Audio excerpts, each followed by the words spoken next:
21 and 22, sorry. Before we jump into that though, I want to see where everyone's at. So what do you remember of the rest of the book? So where did first Samuel start? Actually, it didn't start with Samuel. It started with his mother, Hannah. And Perfect. it's basically like one massive gamble, not a gamble, but a show of faith to the Lord, despite the fact that she was old and she even feared not being able to have a child. Perfect. So, okay, we'll start with that. Yeah. So we have Eli and Hannah, the mother of Samuel. Yeah.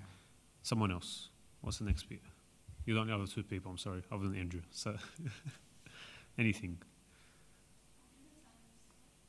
Okay. Yeah, perfect.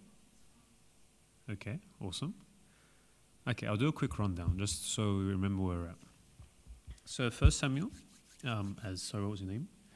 As Albert was saying, starts with actually it doesn't start with Samuel at all. It starts with Eli and the mother of Samuel, Hannah. And we have, to cut a long story short, Samuel is the child of promise to Hannah, who ends up being given to Eli to serve in the temple with him. And that's how he starts his journey, right? So we have Eli, Samuel, Hannah. Eli's sons are not good. Samuel becomes the next priest, becomes the next prophet of Israel. Perfect. Skipping ahead a little bit, you then have the Ark of the Covenant ends up being captured, which is a pretty big deal. Like imagine, say in Egypt, El Botroseya, or one of the big churches in Egypt, was just somehow picked up and taken away, or bombed, or something along those lines. That's how big a deal this was. Because the place of worship for the Israelites was the Ark. Like they would put the tent, it wasn't a temple, sorry, at the time. They would put up like this big tent. The Ark of the Covenant was in the middle of it, and this is the place they would go to pray. This is where the priests would go to pray.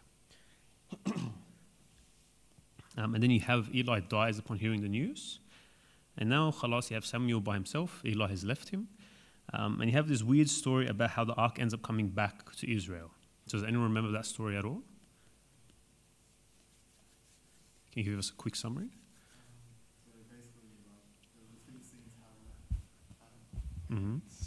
They started noticing things started basically falling apart, like a statue, one of their statues of their god fell, and they sent it to another city, and like I think that city burned down, and they kept sending it to different cities, and bad things just kept happening. Yeah, perfect. And then they sent it back. Yeah, so the Philistines try to take it, and upon taking it, it actually caused a lot of problems, as you were saying, Albert. And then they give up. They say, we've had enough. We need to get rid of this thing. How do we get rid of it? And they put these two cows, right? So 2 cows that have little calves that have just been born. And they say, okay, we're going to put these cows on the road. If they love their calves, they're going to turn back on the road towards their calves. If they don't, and this is from God, it's going to go back to Israel. The cows don't even look towards their home. They go straight towards Israel. And it's a sign to them, hey, God wants this back. So that's in chapters 4 to 6. Skipping ahead a little bit. After all of this happening, you have Israel ask for a very annoying thing from God. Not annoying, like they ask a thing of God that is disrespectful, right? Does anyone know what that is? Someone else. I'll give someone else. Yeah, they want a king. Now, why is that so disrespectful? Why is it so disrespectful to God? Yeah, perfect, right? So God is their king. God is the king, and they're asking, yeah, you know what, you're not good enough for us, we want an actual king. That's pretty much what the Israelites ask. And Samuel actually gets offended for God's sake, and God's like, look, let the people have what they want. Like almost begrudgingly. He's like, let the people have what they want, but things will come of this, like problems will come of this. And he actually says to them, you have a king, but when your sons are being taken away from you to be put into the army, when you're being taxed, don't forget that I warned you about this. And of course, that's what ends up happening. You then have Saul was picked as king. And we'll skip ahead a little bit there. So first battle as king, Saul seems good at the start, but in his first battle as king, he gives an offering that only the priest should offer because the people were getting scared. He was getting scared with them, so he's going to stuff it. So I'm going to be the one who offers, right? He's going to act like the priest for the day. And then Samuel comes to him and tells him off and says, hey, this is not what you should be doing. Right? It's like God has set things in a proper way, and you have now broken this, right? And you then end up having like this battle that he's in isn't actually won because of Saul. It's won because of his son Jonathan. Yeah, where Jonathan has this really cool moment. He literally walks into the camp of the Philistines and ends up killing 20 of them just by himself and his armor bearer. And that shocks them enough that the rest of the army of Saul can come in and defeat them, right? So Saul thinks he's all cool on that by doing this offering, thinks I'm going to win the battle.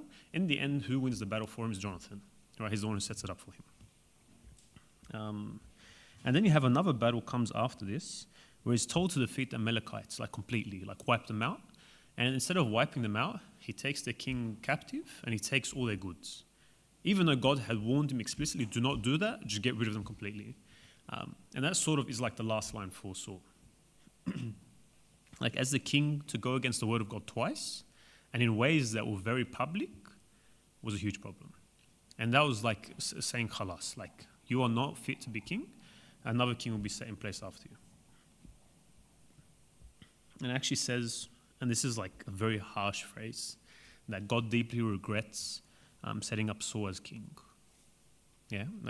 What do you think that means? Actually, firstly, is there a sense in which God regrets doing something? I think it's the first question. No, right? Like he's not a human in the way we are.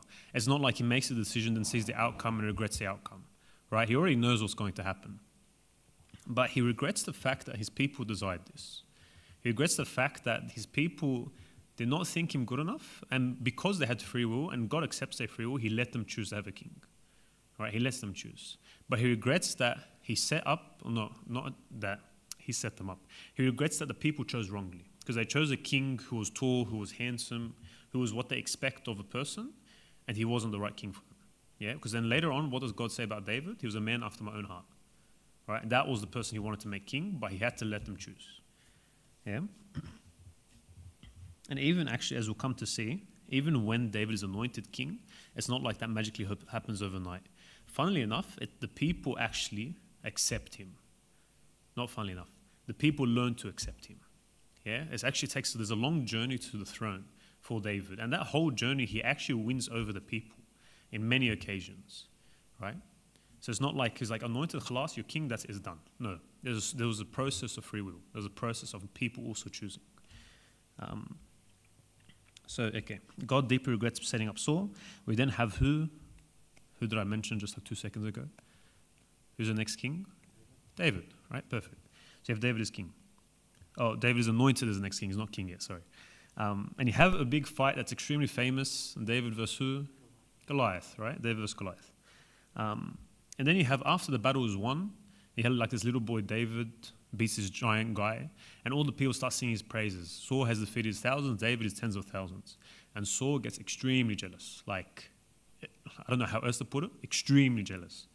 And pretty much from then on, he's trying to bring David down somehow. Because he wants his kingdom to last, of course. He doesn't want someone else to usurp the throne. And we'll skip that last bit, because that's, I think, most of the context we need so far. So now we're going to get into chapter 21. Oh, no, one thing. So Saul's jealousy reaches a point where he sets up this thing where he tries to get David killed in any way possible. Jonathan warns him and says, hey, get out. Like, there's this whole, like, signal they put in place. It's like, if I shoot the arrow here, I shoot the arrow there. Depending on what I do, leave or you're okay to stay. He does the sign which says, get out. Just get out as quickly as you can. And David leaves. Right? And so now we're at a point where David is fleeing away from his homeland. He's fleeing away from Saul. And this is where chapter 21 starts. Could someone please read verses 1 to 10? All right, from 21. All right. Now David came to Nob, to Ahimelech the priest. Now Ahimelech was afraid when he met David and said to him, why are you alone and no one is with you? So David said to Ahimelech the priest, the king has ordered me on some business and said to me, do not let anyone know anything about the business on which I send you, or what I have commanded you. And I have directed my young men to such and such a place. Now, therefore, what have you on hand? Give me 5 loaves of bread in my hand, or whatever can be found. And the priest answered David and said, there is no common bread on hand, but there is holy bread, if the young men have at least kept themselves from women. Now then David answered the priest and said to him, Truly women have been kept from us about 3 days since I came out, and the vessels of the young men are holy, and the bread is in effect common, even though it was consecrated in the vessel this day. So the priest gave him holy bread, for there was no bread, there was a showbread which had been taken from before the Lord, in order to put hot bread in its place on the day it was taken away. Now a certain man of the servants of Saul was there at that day, detained before the Lord, and his name was Doeg, an Edomite, the chief of the herdsmen who belonged to Saul. And David said to Ahimelech, Is there not here on hand a spear or sword? For I have brought neither my sword nor my weapons with me, because the king's business required haste. So the priest said, The sword of Goliath the Philistine, which you killed in the valley of Elah, there it is wrapped in a cloth behind the ephod. If you will take it, take it, for there is no other except that one here. And David said, There is none like it, give it to me. Okay, perfect. Can someone give me a summary of what happened there? You read, so I'm not going to let you summarize it. Who can give me a quick summary? Anything. So, okay, what's David done firstly? So David has fled from Saul. Where is he gone? So the name of the place is what? At least give me that. You go back, it's like verse 1, verse 2. Yeah, what's the name of the place? At least give me that. I'm not going to force too much discussion. No, perfect, right? So, do you know where this place is? Is actually a good place to start? Probably not, right? I didn't know either, so I had to read it up. It's actually very close proximity to where Saul would have been living. So it's actually, it's part of the land given to the tribe of Benjamin, and Saul was a Benjamite, and it was specifically a place where the priests were residing. Now, normally they wouldn't have land from the tribe of Benjamin. It's not normally how it works, right? Normally they have a separate land, the Levites are in a separate area, and no one touches their land. Now, the reason they were here was because the Ark of the Covenant had come here, right? So initially it was where? In the capital. It was in Jerusalem. And when it ended up getting taken by the Philistines and brought back, it was brought here to Nob, right? It's in the tribe of Benjamin, their land, yeah? And because of that, you needed priests to take care of the covenant, the Ark of Covenant, sorry. So priests were then brought, and this became the area they stayed, yeah? And it's actually extremely close to literally Saul's home of Gibeah, like extremely close. So like this is his first pit stop. He's literally, I need to get out ASAP. How do I get out of here? Okay, maybe I can go to the priests here and they'll help me. That's probably David's thought, yeah? David's reached like a really low point here. Imagine this guy had defeated Goliath. He was loved by the people. He had done these amazing things for the people to the point where they're singing his praises, right?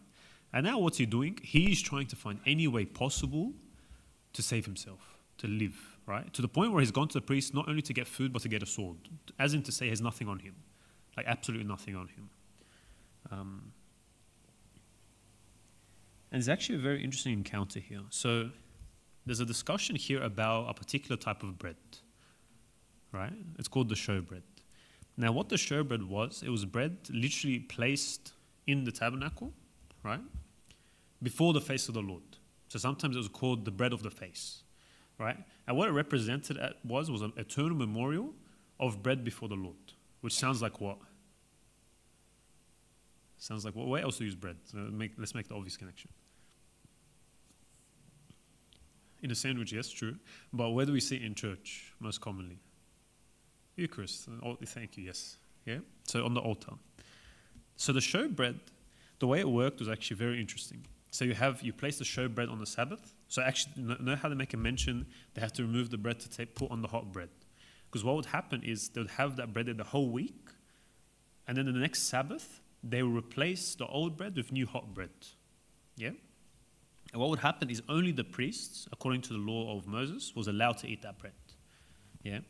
And what ends up happening here is David's given an exception pretty much. Where him and his men are given the exception, if you are clean and you are pure, we will allow you in this circumstance because you have nothing else. Right? Does this story sound familiar at all? Because you actually hear it again in the New Testament, the Synoptic Gospels. So when the Pharisees go to Christ and say, hey, your disciples are picking up heads of grain, why are they allowed to do this? He actually quotes his exact story. Right? Exactly the same story. As in to say to them, hey, these rules, there are exceptions. Right? You hold on to these rules too heavily and forget the actual meaning of the law. Yeah? So David is given the showbread and given something very interesting. What is the thing that I'm saying is very interesting? Right at the end there, in verse 10. So he's got his bread now. Him and his men are fed. What's the thing he's now given to fight with? Yeah, right? The sword of Goliath. It's actually very interesting. That's a specific sword they had there. It's almost like God is telling him, like, okay, this guy is now at a low point. He is struggling. He's going to be struggling for a while, actually. And the thing he's given as he leaves is the sword he used to defeat Goliath. Actually, Goliath's own sword. Almost God telling him, I got you. The same way I had you when you fought this guy, don't worry. As you go out and have to deal with this stuff as well, I will be with you. In the same way I gave you the head of Goliath with his own sword, I give you this sword again to remind you as you go out. And it's actually something we can use in our own lives. It's very easy to blame God. It's very easy to forget that God's helped us in so many things. So sometimes we actually need like a physical reminder of what he has done for us, right? Some people have recommended a journal. Some people have recommended, I don't know, you have a cross around your neck, a heavy one in particular, so you remember that's there. These physical reminders, you might underestimate actually how much they help. When I went to Egypt actually this year, what was really cool is to see their simple faith. Like the people, the way they remembered God was extremely interesting, let's say, but also very like real. Like they'll go to monasteries and pick up stones. It's like, why are you picking up a stone from a monastery? It's like, oh, so I can remember I went to this holy place and I can take it as a blessing back into my life. For us, it's a bit much, and I'm with you on that. It's a bit much. But it's the idea behind it. It's where they're going to remember, I was here where God was. I was here where the saint was. I'm taking this thing that the saint blessed. Right? And we discount it a lot, unfortunately, in the West. And I'll say this about myself as well. But there is a real value in, I have something physical to remember God was with me. If it's the journal when I'm going through a hard time that I open up and reread things that have happened for me, so be it. And that actually can be an extremely useful thing. But we need to remember the promises and the things God has done for us in our own lives. Because sometimes we easily forget. We rarely forget. Our first thing is always, woe is me, God is not with me. But he is with us a lot more than we think. Okay, perfect. Let's go verses 11 to 16. Yes. Sorry, yes, he did. Yeah, I was trying to go quick through, but we can go back to that. So David actually, as Mark pointed out, was quite what? Deceptive. Yeah? Because what did he tell the priests? Firstly, what is the reality of the situation? He's running away from Saul and trying to get out. What did he tell the priests? Oh, sorry, the priest. He was just talking to Abimelech. Is that there? Yeah, right. He tells him he's ordered by the king. He tells him, oh yeah, the king sent me out. I'm on this mission that I need to go on, and we are stuck. We didn't have anything on hand, so we came to you to get stuff from you, which is an outright lie. Like there's no sugarcoating it, outright lie. Of course, it's to try and survive and protect himself, but this deception will actually come back to bite him. Yeah, so we'll get to it. But end of chapter 22, it actually comes back to bite him in a really bad way. So it's interesting. He's doing what he can to survive, and yet when you are deceptive and when you like mishandle the truth as he has here, there are always repercussions for the things we do. But yeah, you are right, Mark. He was being very deceptive. Sorry, verse 11 to 16. And the servant of Ashish said to him, is this not David, the king of the land? Did they not sing of him to one another in dances, saying, Saul has slain his thousands and David his 10,000s.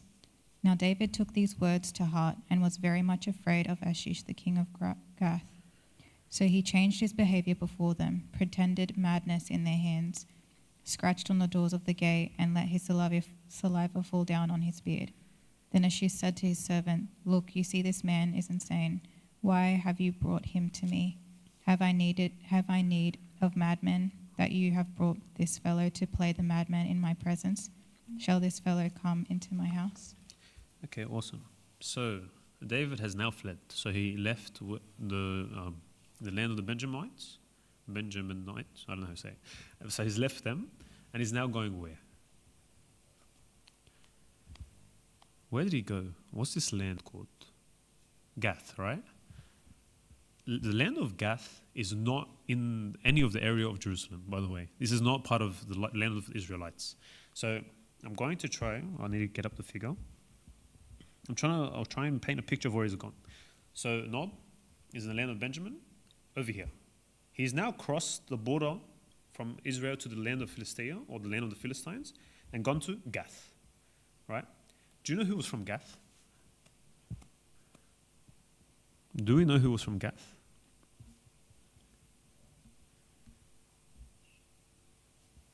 You're not sure?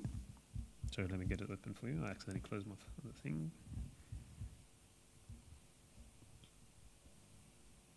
Yeah, so you actually didn't mention the name. Someone whispered it. Begins with a G? Goliath, right? So it's the land of literally one of the greatest enemies of Israel. Right, literally there's a whole story about David and Goliath because of this city. So he's reached such a low point that the guy has fled from his hometown to pretty much the land of his enemies, and he's trying to find some kind of refuge here. I don't know what he was thinking, I'll be honest with you. But let's just say the obvious answer is they're not going to help him. Yeah? And like he's even walking in with the sword of Goliath. So like imagine like you have the guy who's beating Goliath with his sword walking into your city. Like guys aura farming as he's trying to walk in. Yeah, like if you see that like this guy's dead on the spot, like we can't allow this guy in our city. This is impossible. So the servants of the king see him, he's like, no, what are you doing here? We're taking you to the king. And David is so afraid that he actually pretends to be crazy. Yeah, that's pretty much the situation that happens here. So he acts like a madman. He falls down upon the door of the gate. So another translation, starts drumming on the door of the gate. And he's got saliva dripping down his beard. Yeah, so like he looks crazy. And he's doing this to try and protect himself from the king. So the king, because you see his reaction after, the king's like, oh, well, who did you bring to me? Like, get rid of him. Like, he looks crazy now. He's not going to be able to do anything to us. Don't worry about it. Get rid of him. And funnily enough, one of the Psalms of David is written about the situation. It would be cool. How much time do we have? It's Psalm 56. If we have time at the end, we'll come back to it. But it's a beautiful psalm. And it's interesting to see how David reacts in the middle of a very tough situation. And it's beautiful to see that he is anxious. He's worried because it's very obvious he's like scared of what's happening here. And yet in that psalm, he always ends up turning back to God. Like he'll be like, I am worried about this, but you, our Lord, will protect me. Yeah, that's pretty much, if I was to paraphrase the psalm, that's most of the psalms, by the way, but that specific one is like that. And it tells us something very important. That we need to be able to, in the midst of our problems, turn back to God. Our recourse is to God. Yeah, a lot of the time, our our natural reaction to things is what? Something goes wrong in my life. The first one I blame, or first person I blame, is God. Most of the time. Let's be honest. I'll say this about myself first. We blame God. We say, why you allowed this to happen? Why you allowed this to happen? Allowed that? I was good here or did good there. Why is bad things happening to me? That's our reaction. Yeah. David's reaction is, yeah, this thing sucks. Why aren't you helping me? But you know what? You are going to help me, so thank you, Lord. Yeah, like his mentality is very different. And ultimately, it's a mentality that allows him to face all these trials that happen to him and still have solid faith in God. To go through all the things we're about to read and over the next 2 weeks and still have faith in God, right? Anyway, that's Psalm 56. We'll get back to it when we have time. Okay. Let's go to chapter 22. Could someone please read verses 1 and 2?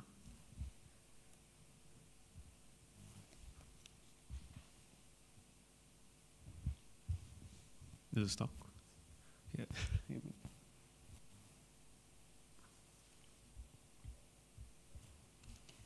David therefore departed from there and escaped to the cave of Adon.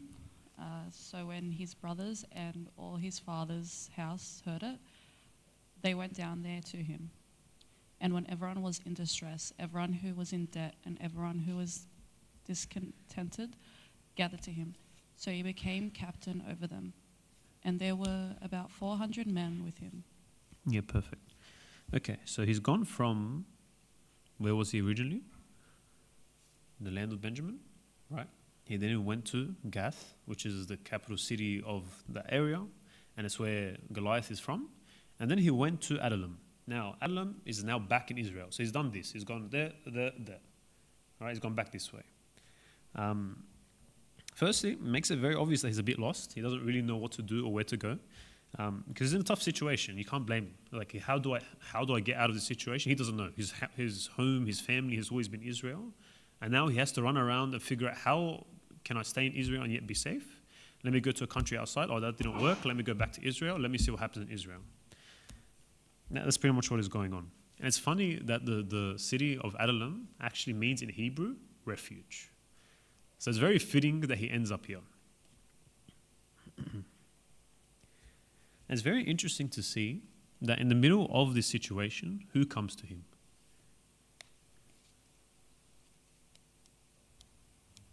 Actually, go back one verse. It's verse 1. Who comes to him? Yeah, right. So the people of his own household, his father and his brother, right, and his brothers. It's amazing to see that probably at the cost of their own lives, right, because they probably firstly could give away the position of David doing this, and secondly, Saul is after David, and he knows they probably know if you help David, you will be in trouble as well. They're just like, you know what? No, we're going to go help our brother David, right? And remember, these are the same people when he went to try and fight Goliath, they laughed at him. Yeah. These are the same people. You guys know Psalm 151, the one we say on Joy Saturday? It's like, I was small among my brothers. They were handsome and tall. I tended my father's sheep. Like, his brothers were the ones that were loved and doted on by his dad. They were the ones at war. And David was the little one who stayed with the sheep, right? So even when Samuel came, they didn't even bother telling him come. Yeah? And now his family's actually come to support him. So it's actually amazing to see the turnaround, firstly. And secondly, who are the other people that come to him? So you go to the next verse. Yeah, who are the people who come to him? Everyone else who's in distress, who's struggling, who is going through it as well. They actually, it says, ends up being 400 people. And those 400 people, by the way, later on down the track, actually become very important people in his kingdom. Yeah. So these same people who are loyal to him from the beginning, who are struggling with him, are the ones who end up ruling with him, if I can put it like that. Now, he reveals something about David. When we're in our distress, there's generally two reactions I see. Right? I could be very wrong. I could be overly clumping them together. Like, there could be different categories here, but there's two main ones. Either you do it alone, so like you go through the struggle alone, and you end up spiraling, and you end up in your own thoughts and unable to get out of it, and you end up actually getting worse, right? And you end up getting into the mentality, woe is me, everything sucks, and you go down that spiral that just keeps looping and looping and looping, right? Then there is the second reaction, and actually sometimes the harder reaction, or the harder one to actually do, and that is to actually see who else is with me in the situation, yeah? Because David very easily could have told these people, now go away, I've had enough, I need to run, I need to escape, I need to hide by myself. But what does he do? He actually is like, hey, come. Like, there's other people struggling with me, come with me, let's form a band, my bud. And it doesn't let him, or give him the opportunity to then spiral, right? Because now he has the responsibility. There's other people who are also with me in the situation, let's help each other, right? It's a tough thing to do. It's very easy, and I think it's become more easy to do so, is to get stuck in our own thoughts, to get stuck in, I'm individualistic, I do things my way, everyone's trying to do things on their own, that we end up losing the sense of community that can actually save us a lot of the time. The hardest thing to do is actually share, and the hardest thing to do is open up to those other people also struggling, but it can be the most beneficial thing. Some of your closest friends, like think in your own life, how did you become close friends? a lot of the time it's because you went through, or you stayed best friends for so long, it's because you went through something tough in that bond, right? Like there's some context to your friendship, your relationship, because you've been able to push through something tough and got over it and actually grew stronger because of it, right? The kind of friends who sort of fall away the second something goes wrong, you don't call friends at all, right? You call they were there because it was easy, yeah? But the good friends, the ones who are loyal, the ones who are strong friends, are the ones who through the tough situation are there for you. And that's pretty much the lesson we learned here from David. It's where he was the kind of person who's willing to be open and actually take on the people in distress with him, and because of it grew stronger. It's very interesting that in this particular situation, we see a figure of Christ. And maybe not in the way we expect. Because we always look at David and we see him when he was a man after God's own heart. He was the one who defeated the evil giant Goliath. We see a figure of Christ there a bit easier. Here, it's very hard. And yet, I think this is the most beautiful image of Christ that we see in David. That in the midst of his distress, he was forming a kingdom. When he looked his weakest, he was actually being made strong, right? And strengthening other people around him. A kingdom that looks unsuspecting. Like right now, if you look at David in this point of his life, you're like, there's no way this guy's going to be king. There is no way he's going to be the next king of Israel. This guy's stuffed, right? But in that exact same situation, you have his characters being developed. In the exact same situation, you have who he is being revealed. And this same person will affect the kingdom around him. So I actually read out, it's a comment from St. Jerome. He's actually talking about, because remember here he's in a cave. He's in the cave of Adullam. The cave symbolizes the world. Its dim light cannot be compared to the light of the coming world. Nevertheless, by the coming of the Lord to the world, he brought to it light, being himself the light. As in to say, in this image of David, St. Jerome is seeing the image of Christ, who comes into the cave of the world, comes in the darkness of the world, brings forth light to change it, right? To bring light to a situation that looks hopeless, that looks meek, that looks dark. And it's amazing. Okay. Can someone read verses 3 to 5? Then David went from there to Mizpah of Moab, and he said to the king of Moab, "Please let my father and mother come here with you, till I know what God will do for me." So he brought them before the king of Moab, and they dwelt with him all the time that David was in the stronghold. Now the prophet God said to David, "Do not stay in the stronghold, depart and go to the land of Judah." So David departed and went into the forest of Hereth. Okay, perfect. So David has now bounced again, like he's jumping around a lot. So remember, we started in the land of Benjamin. We went to Gath, which is in the land of the Philistines or the Philistines. He then went to Adullam, which is in actually like southern Jerusalem. And then he's now jumped to where? Moab. Do you know who Moab was, or what the Moabites were? Again, another Gentile nation. So he's gone from Israel to a Gentile nation, back to Israel to another Gentile nation. So guy is very lost, let's just say it like that. But what's actually really amazing is he goes to Moab and actually finds refuge here, right? So he actually goes to the king of Moab, and the guy's like, you know what, yeah, come, chill with me. So he comes and hangs out in his stronghold. And he tells him, can you take care of my relatives? Actually, specifically, please let my father and mother come here to be with you. Yeah. So he says, you know, I know this is going to be tough on them. Can you take care of my mother and father? And he's gone to a person. Is the translation different, by the way, Andrew? It does say mother and father. Yeah, perfect. Sorry. Because Orthodox study Bible was a little bit different. And like he goes to a Gentile king and he actually says, yeah, you know, I'll take care of them, which is crazy. Like the way David can change the heart of people is unbelievable. He would have been a great salesman. And then after that, he ends up dipping from Moab and he goes to the forest of Hereth, right? Forest of Hereth. By the way, Orthodox Study Bible does say something different, and I did research into it. I couldn't find a good enough reason. The only reason I could find was this is based on the Septuagint, which was the Greek translation of the Old Testament, and New King James Version, or most of the translations we have nowadays, based on the Hebrew. Same concept, by the way. So mine says city of Sarek, which is also in southern Judah, which also where the forest is. So they sort of converge, right? And it's actually very interesting. You can still visit this forest today. And it's actually very famous among the Israelites as well, all the Jews still living in Israel. And they sometimes go visit as pilgrimage. And there's someone who actually appears in the story, and this is the first time we hear of him, but he comes up again. It's another prophet, the prophet Gad, right? Now, prophet Gad, we think, was a disciple of Samuel, or at least he was influenced by Samuel in some way. And we don't see him in the story till now. So the best guess of how he ended up here is he probably was already with David. Yeah. So likely what happened is Samuel sent Gad with David to say, hey, take care of him. He's going to be going through a lot right now, so you stick with him.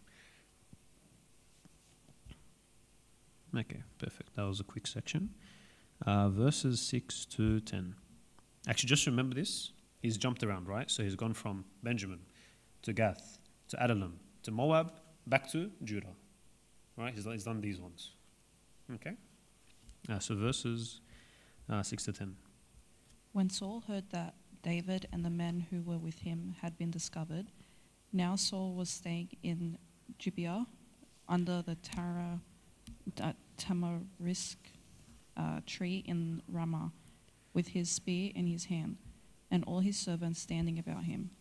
Then Saul said to his servants who stood about him, "Hear now, you Benjamites, will the son of Jesse give every one of you fields and vineyards, and make you all captains of thousands and captains of hundreds. All of you have conspired against me, and there is no one who reveals to me that my son has made a covenant with the son of Jesse. And there is not one of you who is sorry for me, or reveals to me that my son has stirred up my servant against me, to lie in wait, as it is this day." Then answered Doeg, an Edomite who was set over the servants of Saul, and said, "I saw the son of Jesse going to Nob, and Ahimelech, the son of Atub. And he inquired of the Lord for him, gave him provisions, and gave him the sword of Goliath the Philistine." Okay, perfect. So David has come back to Jerusalem, and this news has now reached Saul, right? So the thing he was worried about has now happened. That Saul knows exactly where he is, and he's upset. And Saul ends up ranting a lot in this section. So I want you to picture this. It's saying Saul is standing with a spear, so he's just probably chilling like this with a spear in his hand, and he has the Benjamites in front of him, and he's telling the Benjamites, pretty much in very, like, to paraphrase, "You guys suck. I suck. Everything sucks. None of you are helping me. I feel betrayed. What's going on here?" Right? It's like, and if you guys help me, I'll give you this. Now, as a king, what he's doing is actually extremely unfaithful. Right?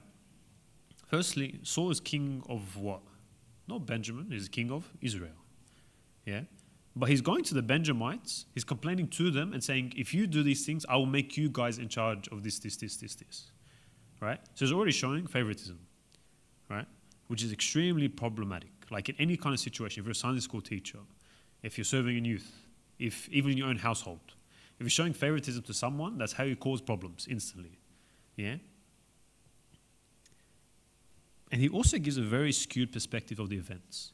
Because what's happening here? Like, did David do anything wrong? No. David did absolutely nothing wrong. He actually, if anything, was trying to help the kingdom, and he's punished because he got jealous.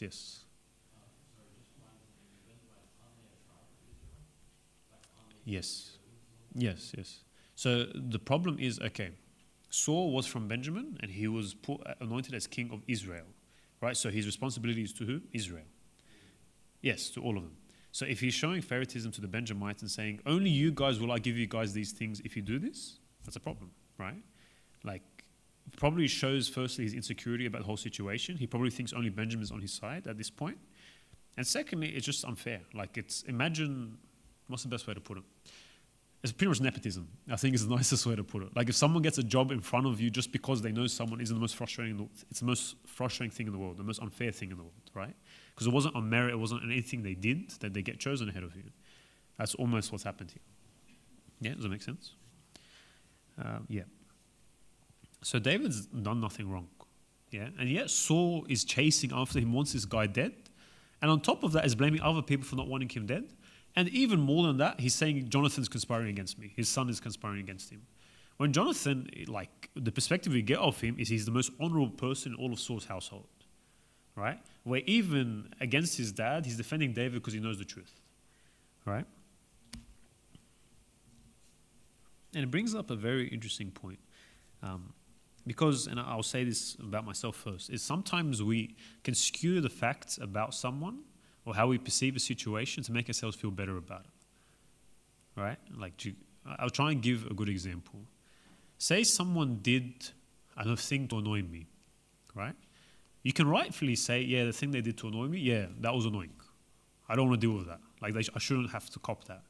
But a lot of the time, we exaggerate it. And a lot of the time, we somehow make it into it's the person's character that's the problem, right? Or we make it, oh, that person sucks. Well, no, like all they did, there was a particular action they did. Yes, I can rightfully say that action is wrong, but why then do I make that a reflection of them, right? And sometimes we do it to ourselves. We're like, I'll do something wrong, and I get so upset with myself because I'm thinking it's a reflection of me, the way I act. In some sense, yes, but if you stuff up, right? And we're quick sometimes to give ourselves the excuse and not give others the excuse, right?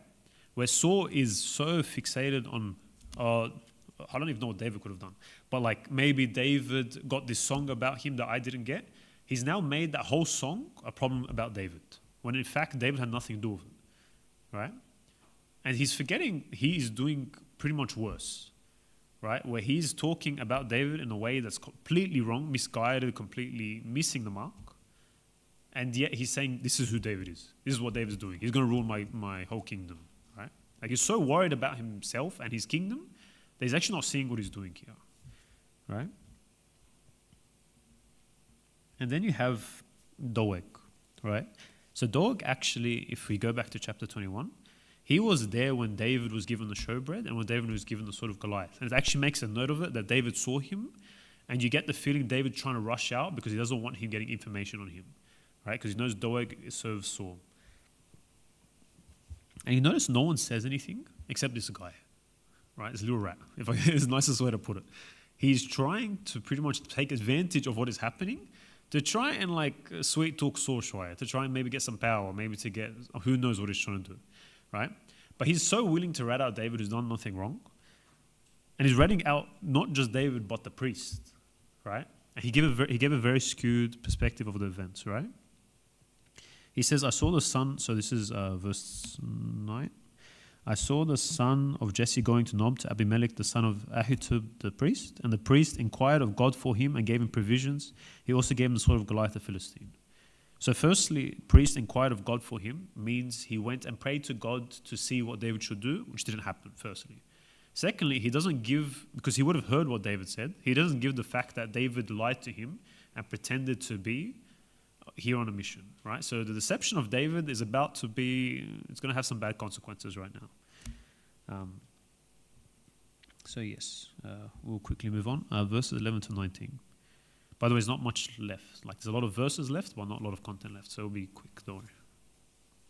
So the king sent to call Ahimelech to the priest, the son of Ahitub, and all of his father's house, and the priests who were in Nob.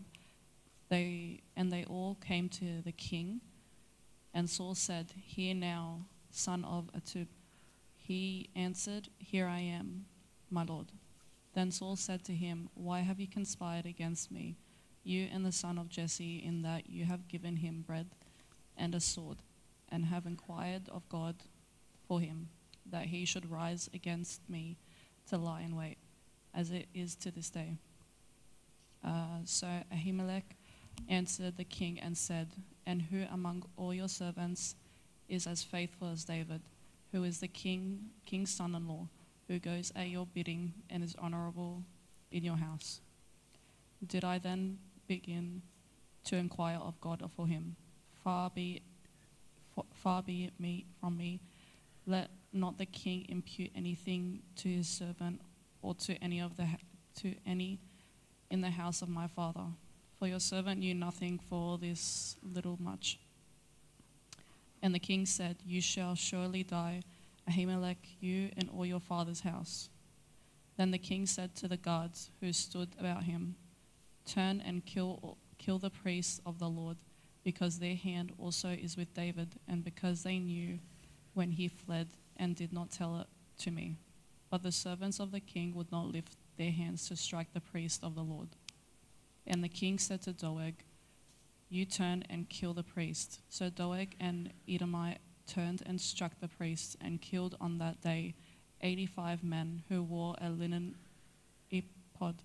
So Nob and the city of priests he struck with the edge of the sword, both men and women, children and nursing infants, oxen and donkeys and sheep, with the edge of the sword.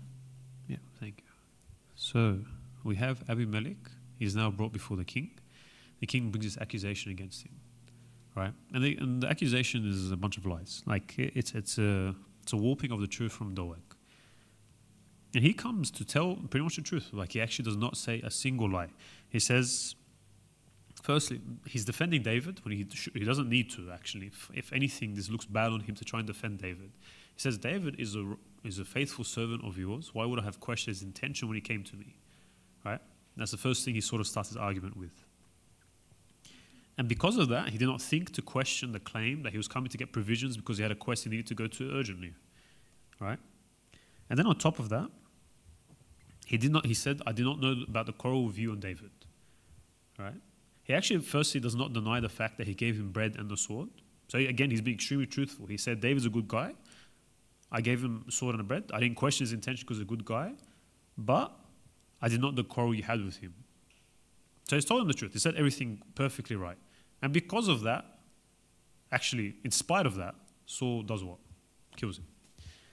Right? And if you actually read what happens there, Saul turns to the guards and the soldier and tells them, "Hey, go kill Abimelech and the priests." And they're like, "No." Like, they don't say no. But none of them move to do anything because it's like, we're not going to raise our hands against priests. Like, what have they done? He's also just said the truth. He's done nothing wrong. And then you have Doeg comes up again. And this guy takes this opportunity, like, you know what? Yeah, I'm going to get some favor of the king. Let me kill the priests. In the Hebrew text, it says 85. In the Septuagint, the Greek text, it says 305. Right? Either way, that's a crazy number of people to be killed by a single guy. Right? And all he's doing is trying to curry favor with the king. Yeah? And notice the guy is actually not an Israelite. Yeah? He's from, was it Edom? Is it Edom? Is it Edomite? Yes, he's an Edomite, yeah? Or pretty much modern day Syria. And this guy he took the opportunity, khalas, and went and killed people. And unfortunately, this is because of David's deception at the beginning. Right? Unfortunately, David, trying to survive, trying to protect himself, ends up getting all these priests killed. To say, even the saints of God, in their best intentions, can make mistakes. Right? And David, as we'll see soon actually in the last few verses of this chapter, he tries his best to correct this with someone who suffered because of it.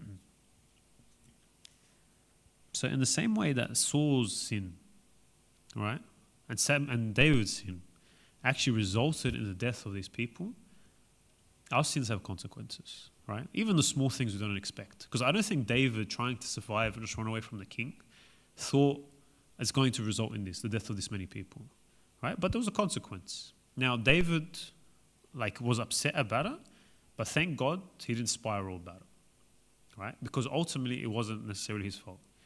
But there is a lesson there. That sometimes we're on guard from the biggest things, right? We're on guard from the sins that are huge. It's like, okay, I'm not going to sleep with someone. No, that's something I'm going to keep at a distance. But then the small things such as I told a little bit of a lie today to get ahead of someone at work. It's okay. It's not a big deal. If anything, those small sins are actually the most damaging, funnily enough. Because the big ones, they're the big ones. You're aware of them. And funnily enough, those are the ones you can very easily see, I did this, it resulted in that, God forgive me. But the small ones, sometimes we let them seep through, and those are the ones that actually damage us more than we could imagine. I want you guys to try testing this out with something very small, and it seems very silly. If you, like me, like to listen to hip-hop, or to R&B, or to rap lyrics, or songs, or anything like that, try for a week not to listen to any of that, and you'll notice something changes, right? the way you think changes, which is really weird. I never noticed it, right? Like, you actually, funnily enough, become more peaceful. You become more like you're not as jumpy and I need some energy. I need this to get pumped up for the gym. No, like that all goes out the window. You forget about it. And you find that you're just like chill, like you're mellow, right? Now, I wouldn't say it's a sin. Like, I'm not saying don't do this altogether. But expand that out into the other things we do in our lives. Like, there's very small habits we have that we don't notice actually impact us more than we know, right? Like, actually, one that is, I'll say this is a public confession about myself. When you wake up in the morning, you're like, oh, I can't be stuffed for the day. You find that little thought changes your whole day, right? If you start the day with like, thank you, Lord, let me have you with me today, and you get up and do whatever you need to do, that day is extremely different to the day where I'm like, I can't be stuffed today. Like, and by miles, it's not even close. As in to say, you'll be very surprised how small things affect you and affect your life. And I think David and Saul, actually David here found this out the hard way. Don't be like David and find out the hard way, avoid it beforehand. So yeah. And then the last bit, verses 20 to 23.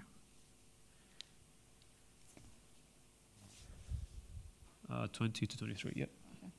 Now one of the sons of Ahimelech and the sons of Atub and named Abithar escaped and fled after David. And Abithar told David that Saul had killed the Lord's priests. So David said to Abithar, I knew that day when Doeg and Edomite was there, that he would surely tell Saul, I have caused the death of all the persons of your father's house. Stay with me, do not fear, for he seeks my life, seeks your life, but with me you shall be safe. Perfect. All right, so we have one person actually escapes from the household of Abimelech, and his name is Abiathar, I think. I don't know how to pronounce it exactly. And he comes to David, and he tells David what happened. David's reaction is actually, like, although it is a crazy thing that's happened, it's actually a beautiful reaction from him. Like, he doesn't try to make excuses, right? He doesn't say, oh, this was Saul, it wasn't me. This is not my fault. I'm not to blame for it. What does he say? Pretty much admits fault. He says, I'm sorry. Like, what I did caused this. Yeah, what I said caused this. Although it is Saul's fault, right? And it's a very beautiful lesson to learn from David. Like, when we stuff up, what is our reaction? When I stuff up, is my first instant reaction to say, I'm sorry I did this wrong? If someone calls me up on it, do I try and make an excuse for why I did that thing, or just say, I did that, I'm sorry? Right? Sometimes we try to defend ourselves too much to the point where we'll give every excuse under the sun for why I did this thing. And sometimes, although we don't know it, we're trying to argue, I am still a good person. Right? That's sometimes a thing we try to add at the end when we don't notice it. It's that, oh, I'm arguing all of this because I'm a good person. But ultimately, like, if you stuff up, you stuff up. You might still be a good person, but you stuffed up, right? And it's this idea that we sometimes are too beholden, and I think is the best word, to the things we do. As in to say, whenever we do bad things, we have this feeling of like, oh, I'm a bad person because I did this bad thing. And sometimes that can lead us to spiral, right? Where in fact, we should just recognize the fault. Like David recognizes the fault, recognizes he stuffed up, although it was never his intention, does not give a single excuse and owns it, right? And sometimes that's just what we need to do, yeah? When I sin, admit fault, go to Abuna. When I sin, don't make every excuse under the sun for why, oh, I didn't mean to do this, it was in this bad situation, this thing happened, No, if you do a thing, you do a thing, right? And you find, although we might think it's better to defend myself and give excuses, this is actually more, it makes you feel light, I think is the best way to put it, right? Because you do a bad thing, you give it to a borna, khalas, it's done. You give it to God, it's gone, yeah? You're not constantly holding on to it, trying to argue for it, trying to argue for the fact why I did this thing. You just, khalas, the thing is done, you give it to a borna. And I think it's an amazing thing we should all learn to do, to speak to myself first, of course. Instead of trying to stop our ears of what the other person is saying, instead of trying to defend myself, let God be the one who's my defense, right? If I did wrong, I did wrong. God, you take it, right? And I'll end with this little saying from Father Dorotheus of Gaza. If man does not dare to blame himself, he will not hesitate to blame even God himself. As in to say, if we blame ourselves, we actually, in a weird way, end up blaming God. And yet, if we don't blame ourselves, we give the thing over to God, you find this beautiful peace that comes out of it. I think that wraps up everything I had. Were there any questions or comments? Yes. So you mentioned David's lie is the consequence was the priests losing their lives. I guess my question is the fairness behind that consequence. Like, how do you justify that? Yeah, sure. So I wouldn't equate, I wouldn't say the consequence or the result is equal to what David did, right? Because David's intention was actually pure, right? He was just trying to survive. Although it was a small thing or lie he had to make to defend himself, it was a lie, right? But I'm not saying like God then said, okay, no, you're going to have this huge consequence because you lied. No. This little lie, unfortunately, led to Saul using his own free will to do something, right? David couldn't control what Saul would do. He could control what he did, right? So pretty much, let me put it like this. If I can control as much as I can what's in my hand, I can protect against most consequences. But sometimes our sins have unintended effects. Our sins, like in this case, it led to this one lie, making Saul think that the priest is still lying to him, and that led to this thing happening. But the fault was actually not on David. Yes, he did a little thing, but the consequence is actually Saul's craziness, right? Saul pretty much losing his mind and trying to do anything he can to get at David, did this. So I wouldn't equate the things. It's not like he lied and they died. No, I wouldn't put it like that. But it had an unintended consequence. And sometimes that can happen, like, I don't know. I'm trying to think of a real-world example that's not about killing people. I don't know. And this does happen in our community, so I'll bring it up. Someone saw someone with someone, and they're probably just chilling and talking, and like nothing was happening. But because they had to lie to defend the fact that they were just chilling with this person, it became a rumor that went down the whole community, and ended up coming back to them. It's like, oh yeah, this person's cheating with someone. Like, I don't know, just random thing like that. There's unintended consequence. They did nothing wrong in the first instance, but like there's unintended consequences of everything. Because unfortunately, people have free will. It's just what happens. I don't know if that made any sense, but yeah. Yeah. Well, anything else? Okay. Thank you. Glory be to God forever. Amen.